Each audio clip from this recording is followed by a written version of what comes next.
The Reserve Bank, as you all know, does a lot of things. We're the monetary authority, we're the regulator for banks, non-banks, some financial markets. We're the regulator for the payment and settlement system. We have responsibility for the external sector. We have development obligations. And as we make policies, those policies are informed by objectives and long-term strategy. A lot of research analysis goes into making those policies. They're all very well considered, very thought through programs and policies.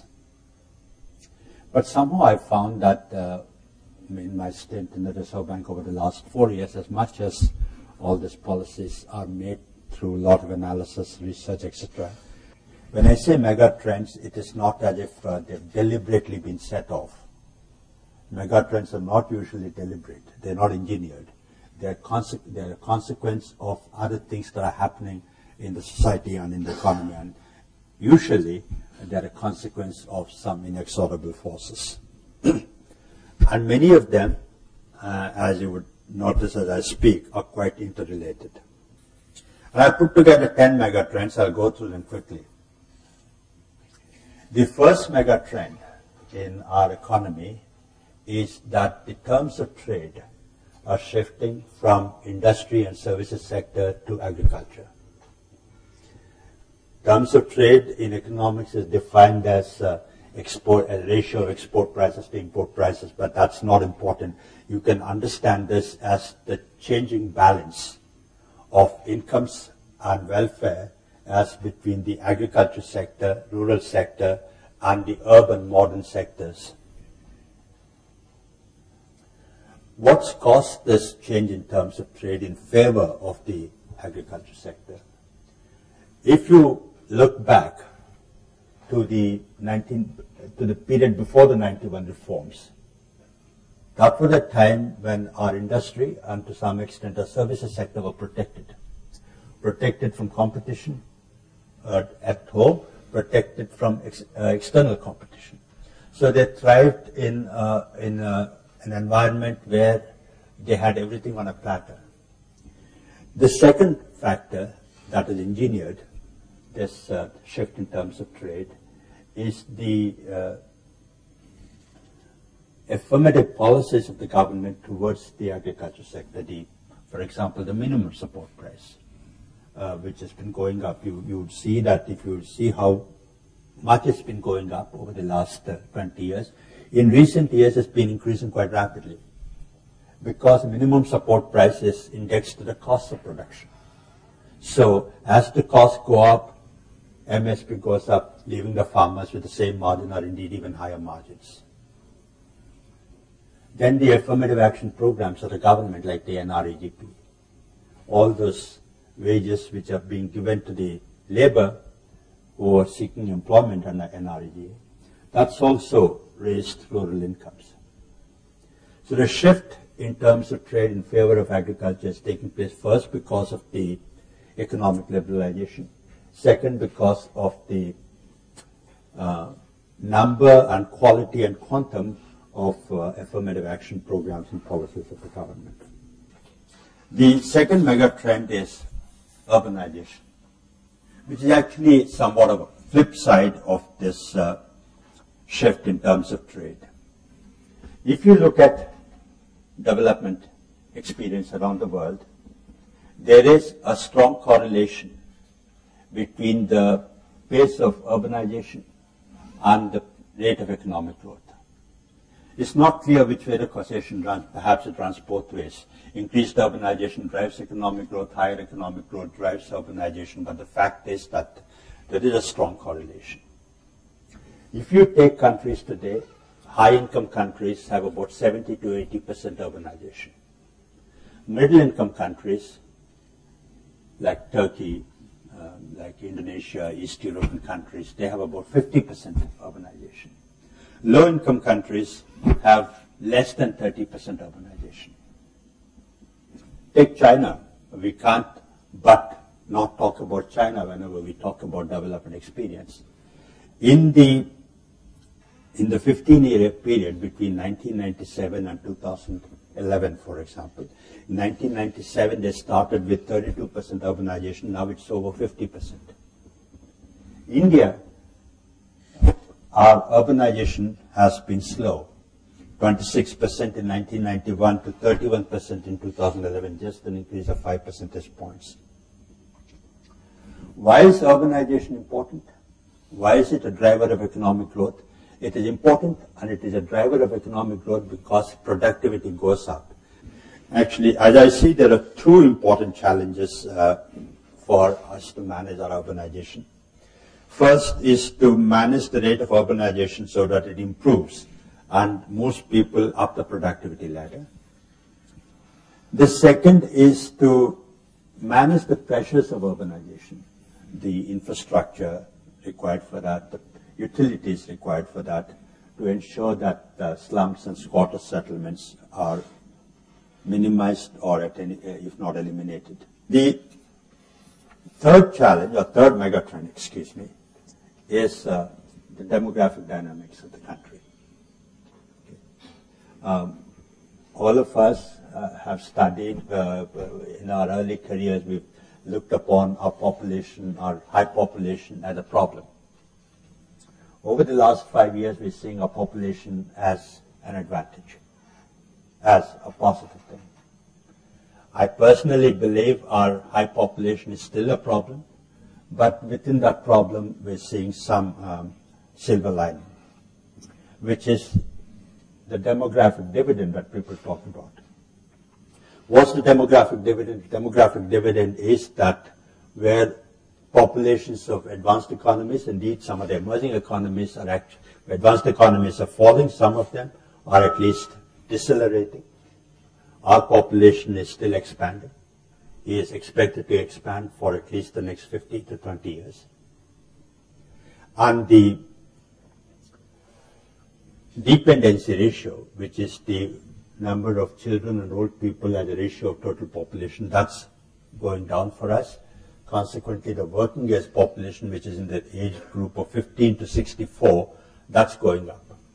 So the theory is that because we have a higher share of working age population, that population will work, will earn, will consume, and therefore drive economic growth, will also save, which savings can be invested, therefore drive economic growth. So because of this consumption and saving of this large proportion or high ratio of working age population, our economy will have a driver of economic growth. So you've got to see the basic thing. To get that, exploit the demographic dividend, we need to provide jobs for these people. It's not automatic, it's not inevitable. It's not built-in, it's not hardwired into demographic dividend that we will have that dividend. And there's going to be pressure on jobs, job creation, because of the large number of people. Also because women are going to enter employment in a much larger proportion than before. And because if agriculture productivity goes up, hundreds of millions of people will come out from the agriculture sector for jobs in the manufacturing tertiary sector. From a leadership perspective, apart from the economic dynamics, I think it's important for leaders in the next 5 years to understand that we have a young population. So you need to understand how the young people think. If everybody I'm talking to says that inflation is a bigger problem, I keep thinking, oh, inflation is the bigger problem. There is no contrarian view. But only if you talk to people, if you realize that this country, young people, they are the majority, do you understand that there is a different dimension to every issue. There's several things, several problems, or several challenges for manufacturing sector to take off. We had the national manufacturing policy last year adopted by the government. But two big challenges. One is infrastructure, which we're all familiar with. The second is skill shortage, something that might be relevant to you. The Problem of skills in the country is not a problem, it's a crisis. We produce about 350,000 engineers every year. Not more than 75,000 are employable. The fifth megatrend is something that Usha mentioned also, is decentralization. There are actually extreme views about India's decentralization. Some people have said and continue to say that India, even decentralization is a centrally sponsored scheme. It's top-driven. Okay? It's written into the constitution that India must be decentralized. And that people say that, look, you can't do decentralization like that. It's got to be an organic process. It's got to be a result of bottom-up pressure from people. If you drive it from the top, it'll flop. On the other hand, the other view is that India is such a large country, such a diverse country, that there's just no way you can govern it centrally. Decentralization is unavoidable, inevitable, absolutely necessary. There are two dimensions of decentralization. There's political decentralization, there's economic decentralization. You can also talk about fiscal decentralization. But the more important thing is the economics of decentralization. If you look at the expenditure and taxation patterns in the country, the central government collects about 60% of the total tax revenue and spends about less than 40, maybe 37, 38% of the total expenditure. If you take the center and states together, take the total taxes and total expenditure, the central government collects just over 60% of the total revenues, but spends under 40% of the total expenditure. It's the reverse for the states. They collect less than 40% of the tax revenue, but spend more than 60% of the total expenditure. So there is an imbalance in this. The simple question that comes to mind is, why don't you correct the imbalance? Or why don't you give some more taxes away to the states? Tell the states to collect income tax, tell them to collect customs duty, tell them to collect corporation tax, and let them make money and spend it as they want. The problem is that some taxes, I forget the exact technical phrase for this, have to be non-location specific. You must pay the same income tax, same corporation tax wherever you're located. In other words, your location decision in theory should not be decided by a tax regime which is imposed from the outside. It should be decided by other economic circumstances like resources, markets, transport facilities, etc., but not by a tax regime which is somewhat man-made. So, that's the reason we have this sharing of taxes from the center to the states, the finance commissions, etc. Another thing that you must realize when you think through this decentralization is that one thing economic reforms have done is to shift the balance of power from the central government to the state governments and to district administrations, right? Earlier, Delhi used to give licenses, permits, how much you produce, where you produce, what you produce, how many people you employ, what process you follow, etc. Everything, right? All that is gone. So now what matters is that the state government give me the land, will they give me, will they change the land use pattern, will they provide law and order, will they give me permissions and clearances in good time, will they provide utilities? Those things matter much more for setting up industry. And those are within the domain of state governments.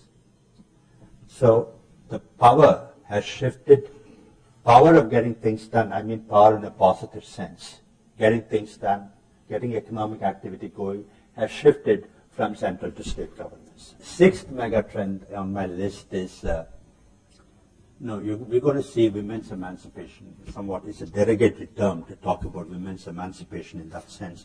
You can call it empowerment of women or mainstreaming of women or rising aspirations of women, whatever it is. The gender dimension of development is going to increase. Aircraft is being piloted by a woman, you don't think twice about it. Right? You have a male nurse or a male gynecologist in America, you don't think twice about it. Male gynecologists are more common in America than female gynecologists. The stereotype is gone. In India too, that's going away.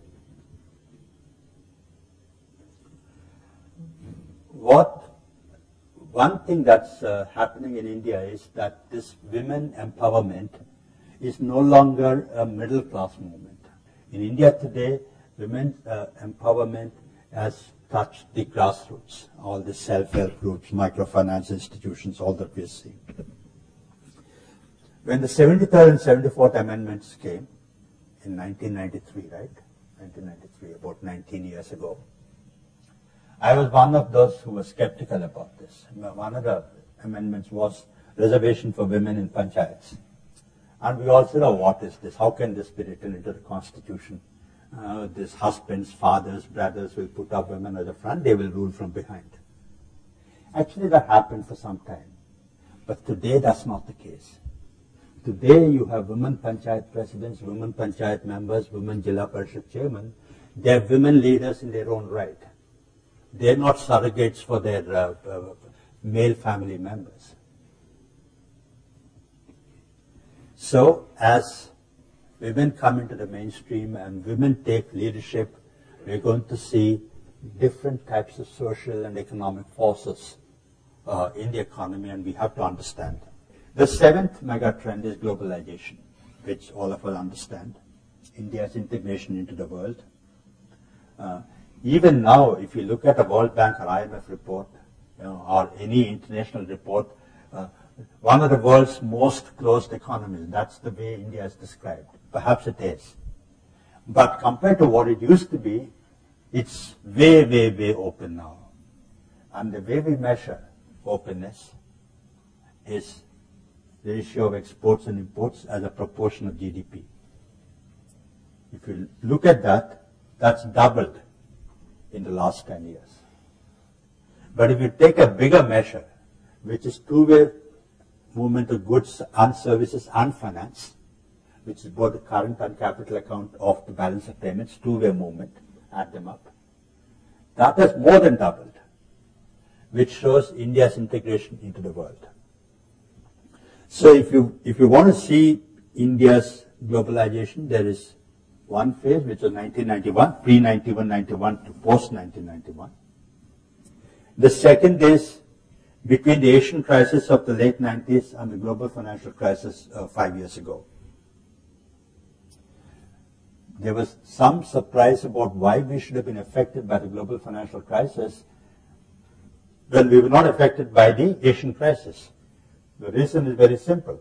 In those 10 years, we integrated much more with the world. And globalization, as we know, is a double-edged sword. It comes with costs and benefits. If India has benefited because of the great moderation during the period 2003 to 2007, high growth, low inflation, stable macroeconomic situation, that was in part, if not in large part, because of the hospitable external environment around the world. We must improve our productivity. The whole world complains about China's exchange rate, right?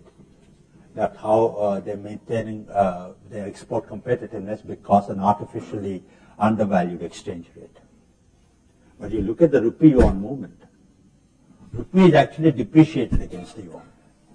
Except for 1 year in the last 5 years, rupee is depreciated. So we have no reason to complain against China's exchange rate policy.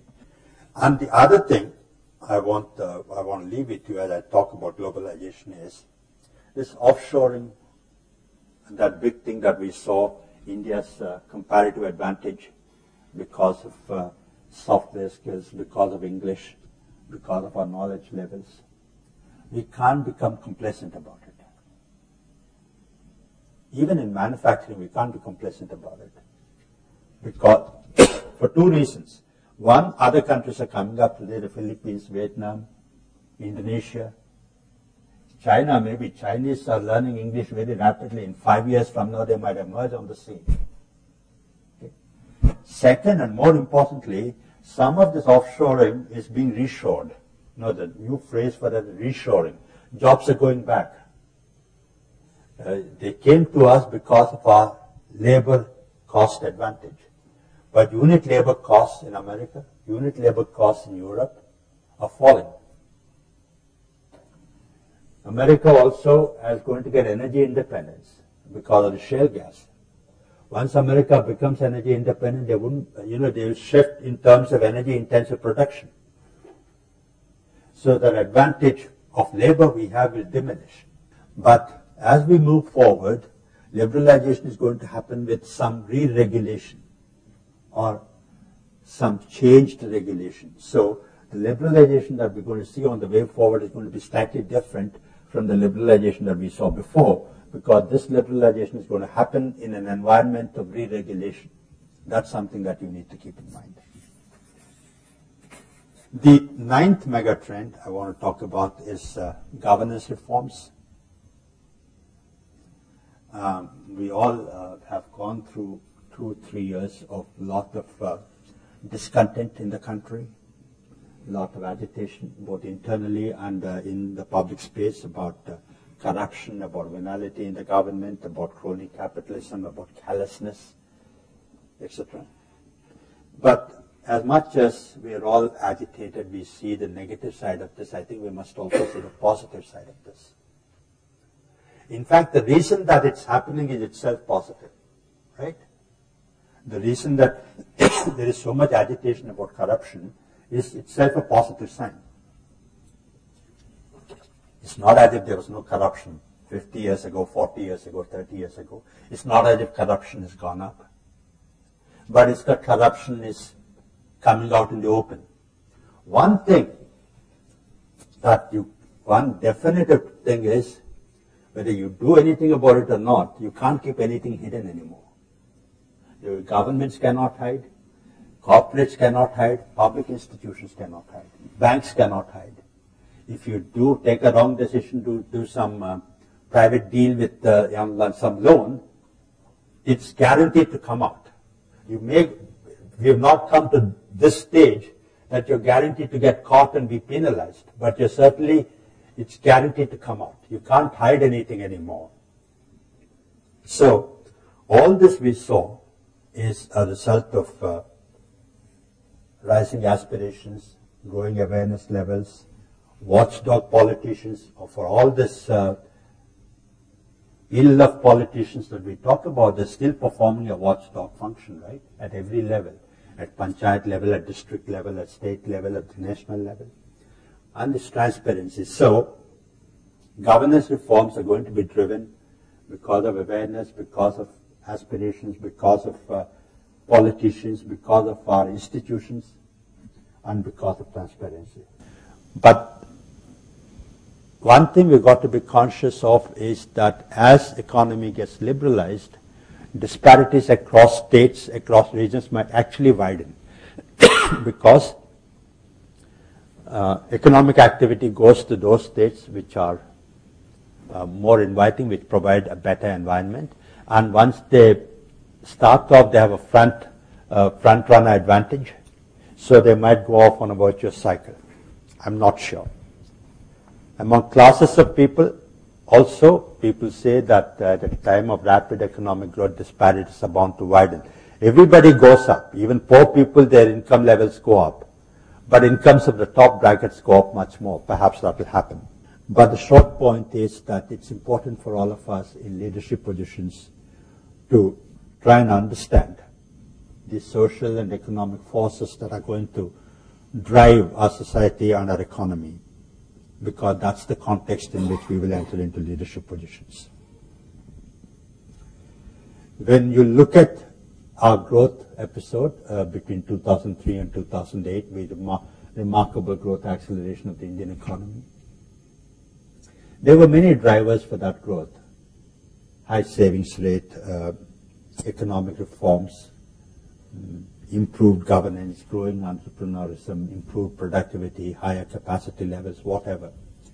But one of the unacknowledged or less acknowledged drivers of that growth was the improvement in the quantum and quality of financial intermediation that banks have silently done, contributed to that economic growth performance. When you look back on that, you will understand the task ahead of you how much the economy depends on efficient, effective, and responsive banking. At a time when there are going to be profound changes in the Indian economy and Indian society, and at a time when limits of leadership are going to be tested. So finally, I want to say that I hope this course will give you an opportunity to learn, and importantly to unlearn, to reflect, to understand, so that you become better leaders. You know, some of the people in the Reserve Bank heard me say this, but the hierarchy is you move from data to information to knowledge to wisdom. When you're early in your career, you are at the data level or data to information level. Then you move to information to knowledge level. When you move to a position of leadership, you know, all the data, all the information, indeed all the knowledge is given to you. And your test of leadership is going to be how you convert that knowledge into wisdom.